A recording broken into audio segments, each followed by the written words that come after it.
Alright, how's it going? We are so back with another Assassin's Creed video. Yes, another one. It's time for intelligence. I love grading characters by intelligence, and I'm sure this would be great too. First is Adawale. I gotta keep it real. When I played Adawale in Freedom Cry DLC, I could tell pretty quickly that the brother wasn't exactly captaining the ship up top when it came to brains. And I say that with nothing but love for the game.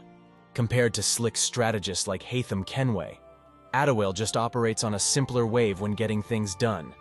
See, I never took Adawale to be dumb per se. The man can clearly hold his own dispensing sailor wisdom and organizing rebel raids well enough once he sets his mind to it. But you aren't going to catch my guy scribbling diagrams for custom hidden blade trick shots, or devising 5D chess psychological manipulation on targets like some egghead Italian dude in a villa. Adawale sees injustice, draws his machete, and starts swinging for freedom full steam ahead, which is fair because of his background. There is not a lot of complex calculation or philosophical rumination going on behind those burly, determined eyes. Compared to other overly analytical assassins methodically plotting everything to a T, I appreciated Aid's more straightforward approach. But it lands him squarely in the average intelligence category. So yeah, average tier. Moving on to Alexios. I get why some might see a mountain of muscle like Alexios leading the charge in Assassin's Creed Odyssey, and assume there can't be much ticking behind that Spartan helmet besides the urge to swing swords. But hear me out on why the man still deserves to rank higher than average based on his decision-making. Yes, he is the type of character who believes in an all-killing approach. But Alexios has moments showing decent capacity for being quick-thinking and clever when it counts. I'll admit, conversation isn't exactly his strong suit unless it involves taunts, occasional flirtation attempts, or growling interrogation tactics to extract information quickly. And yeah, a lot of problems Alexios default solves through finding the biggest weapon available and hacking limbs off. Subtle strategizing isn't the first instinct. But take the Battle of 100 Hands. You can't silently slash through endless waves of Spartans without some awareness and tactical nous. The same goes for how Alexios leverages politics between feuding Greek factions. Dude displays the ability to weigh complex scenarios, even while preferring more straightforward brute force solutions. And looking back over his lengthy, prophecy-guided journey, I'd say he makes his share of balanced calls between duty and family. Alexios shows moments of long-view consideration worthy of at least above-average intellect territory. He can't match calculating snobs like Alcibiades philosophizing circles around every debate. But Alexios seems to combine raw kinetic talent with just enough mental sharpness to stick decent strategies together when required. And trust me, that's enough in my book to avoid the bottom tier. Somewhat intelligent, for sure. No doubt. Next is the original assassin. I mean, according to me, there's no doubt legendary assassin Altair ibn La'ad deserves locking into the genius-level intelligence tier. This might sound controversial, but hear me out. When we first meet him in the very first Assassin's Creed game, yeah, I'll admit the guy comes off as more arrogant than cerebral.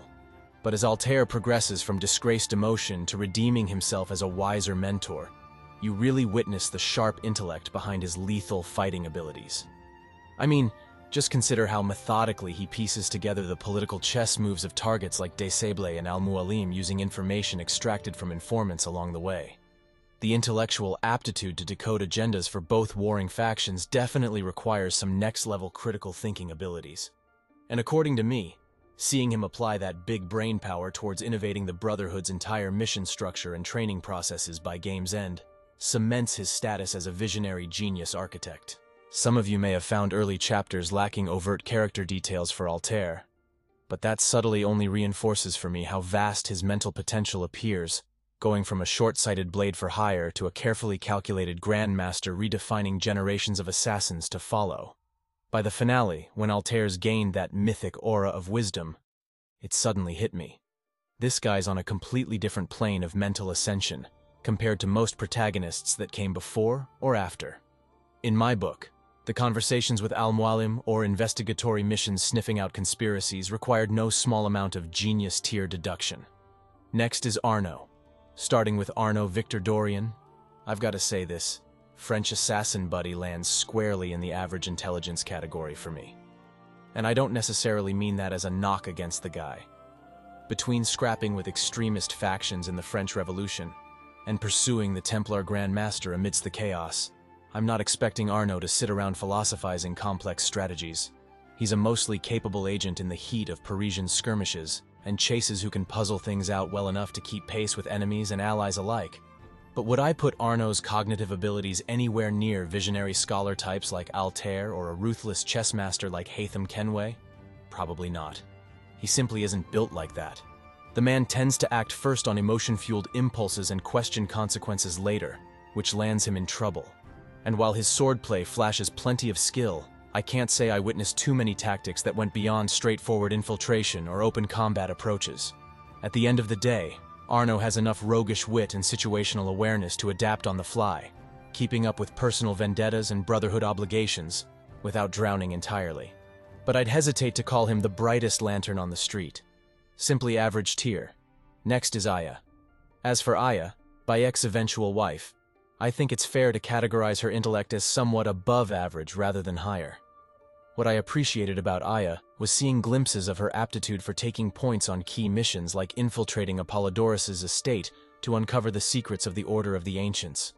In moments like those, you witness tactical preparation and strategic thinking indicative of strong intelligence. But that ain't all, to be honest. Aya often assumes more of a background and support role in Origins than Bayek's front and center presence when the two share screen time. This limits exposure to portraying her mental assets consistently. By the DLC, much of her rise into legendary shadow feels more described through exposition than demonstrated through advanced planning. I never doubted Aya was capable, but she shows less moments to shine and develop intellect comparable to other assassins at higher tiers. Hence, I believe something somewhat intelligent fits her best. Next is the new boy, or I should say, the old boy. For Basim ibn Ishaq, I would actually categorize him as borderline genius level, but not fully genius. As the historical sage character, Basim always struck me as exceptionally cunning and cerebral. Just look at how he manipulates entire kingdoms to place chess pieces for future initiatives centuries down the road. That level of prescient planning requires freakish intelligence, in my eyes.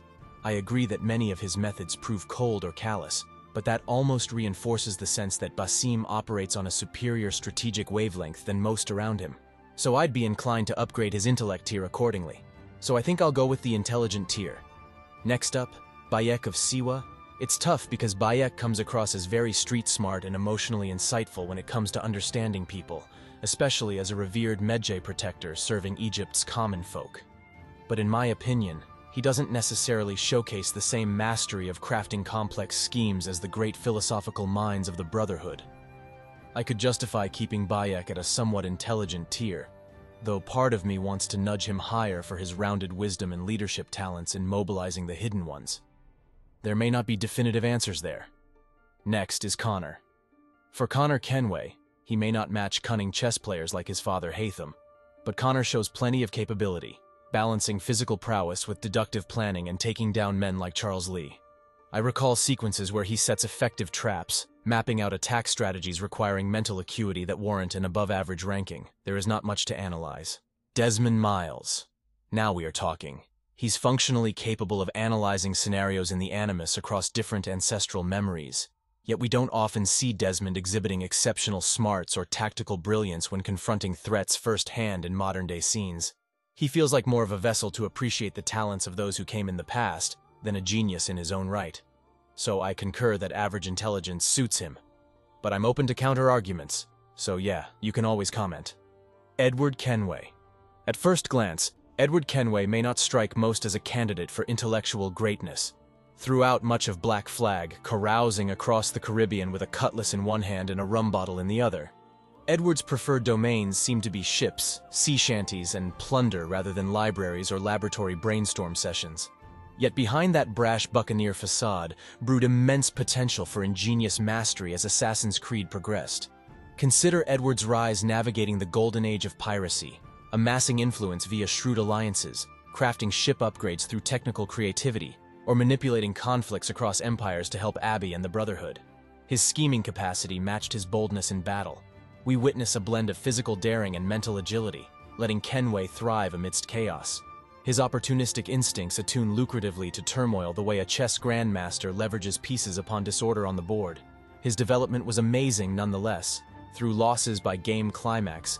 In my opinion, for rakes like Kenway, the latent brilliance materializes subtly before our eyes, earning equivalent regard. No cookie-cutter scholar, but intellectual dynamo nonetheless. Genius, for sure. Next is Evie.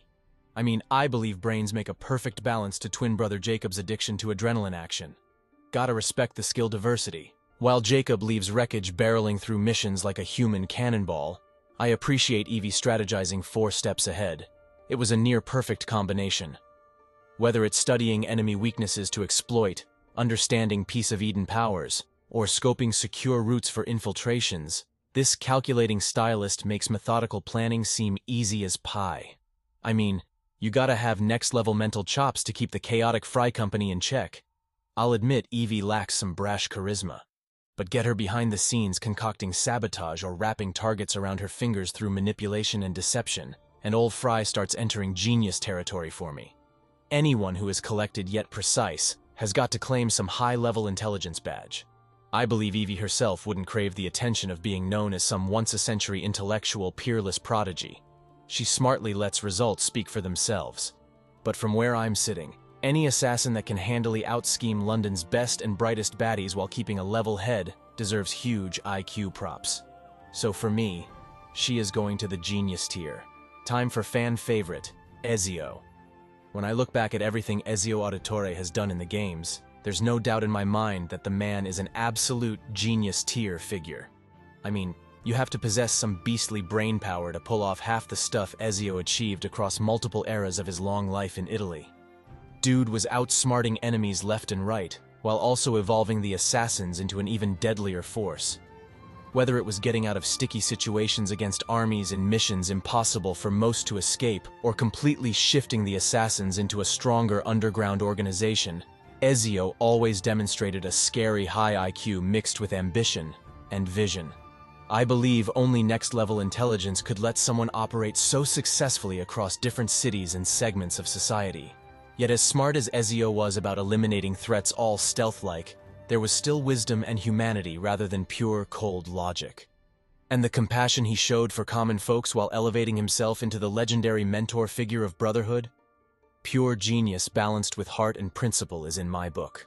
At the end of the day, all the revolutionary modifications Ezio introduced, reshaping so many future generations of assassins, stand as clear proof that man's intellect stands unmatched. I believe his cunning and creativity make Ezio totally worthy of one of those supreme genius badges that only get handed out rarely. Anyone who disagrees must have forgotten how much he accomplished while staying 3 moves ahead. Next is Eivor. There's no doubt Eivor demonstrates ample competence as a warrior leader. But hey, we are talking intelligence here. Whether sacking monasteries or strategically building alliances through clan politics, one gains solid assurance of Eivor's capability of directing troops on the battlefield with shrewd force against enemies. However, while a keen sense of combat tactics serves Eivor well when ransacking villages or clearing territories, there seems less evidence of scholarly depth or complex planning when off the skirmish fronts. Unlike intellectual rivals across the Assassin's Creed annals designing grand philosophical visions for generations, Eivor's concerns tie directly to questions of resources, loyalty, and conquest rather than abstract theorization. Outside counsel from historical figures like Basim or Hitham provides a sage perspective, while Eivor fixates on strength and security for the growing Raven clan. But with goals centered on expanding immediate influence rather than transforming systems or politics, Eivor's intellect appears more narrowly focused upon, albeit formidably, raider objectives than multi-dimensional mastery. Somewhat intelligence. For sure, in my opinion. Haytham is next. From early chapters strategizing, British Templar rise in the colonies to later Machiavellian machinations, mentoring wayward son Connor, Haytham exudes the sophisticated composure and strategic aptitude befitting higher intellectual echelons. We frequently observe Haytham demonstrating shrewd judgment by reading situations and adversaries for advantage, whether manipulating fellow Templars to accent his centralized authority, or seeing through Connor's naivete on corrupt power structures. It's not easy stuff what he do. Haytham notably relies first on interpersonal intellect and planning, establishing him among the franchise's mentally swiftest operators. Throughout Assassin's Creed 3, his sagely debates juxtapose a grounded wisdom against Connor's simple principles, with Haytham steering circles rhetorically around his son's immaturity. In many moments, the slick statesman appears leagues ahead of all his contemporaries. Perhaps only Kenway's stubbornness for order, rather than liberty, bounds Hatham from even loftier genius status. Nonetheless, few Templars channeled such cold cunning so formidably. Intelligent tier. Let's talk. Jacob's preferred arenas rely on impetuous audacity, not delicate planning. His methods trend toward more combustive powder keg than calculating scalpel. This suits Jacob fine, who is rallying London's marginalized as an uprising gang leader. But among occult mysteries or managing far-reaching consequences, Jacob tends to be dismissive beyond immediate results, delegating deeper foresight to Evie.